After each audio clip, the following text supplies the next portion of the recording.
hazırlanıyor. I'm Ola. Nice to meet you guys. Şimdi Japon ekmeği yapacağız. Merhaba. We will make the Japanese milk bread. Yes.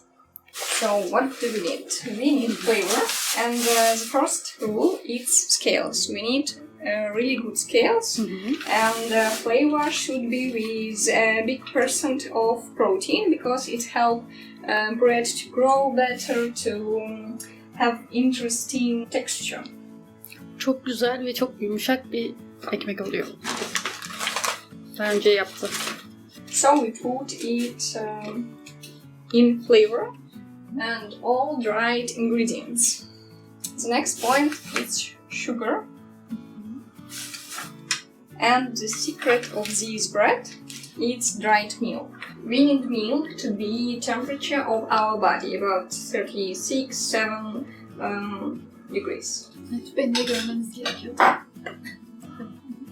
Also in milk, I add butter because we need mild butter, not absolutely, but it will help us to make milk a little bit colder because I warm it too much.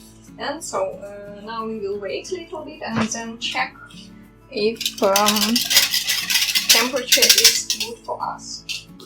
So the next very important step is salt.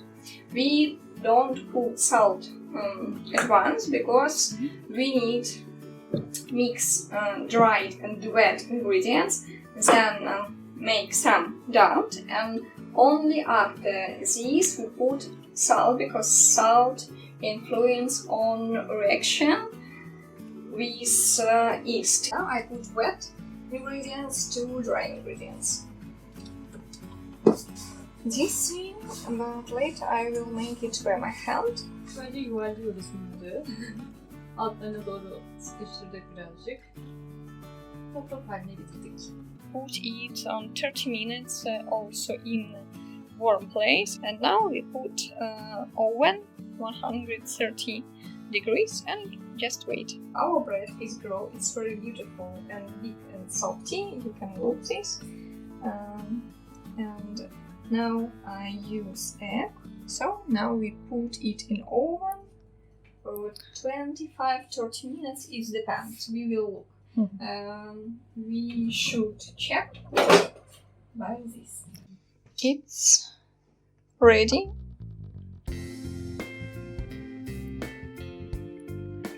Bakın işte gördünüz. We will try this. So Nesli, it's your time.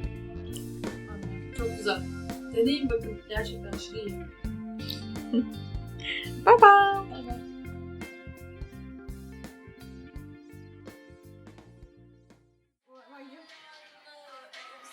So you will be on my leg, Nesli will be on your leg, I will be on your leg.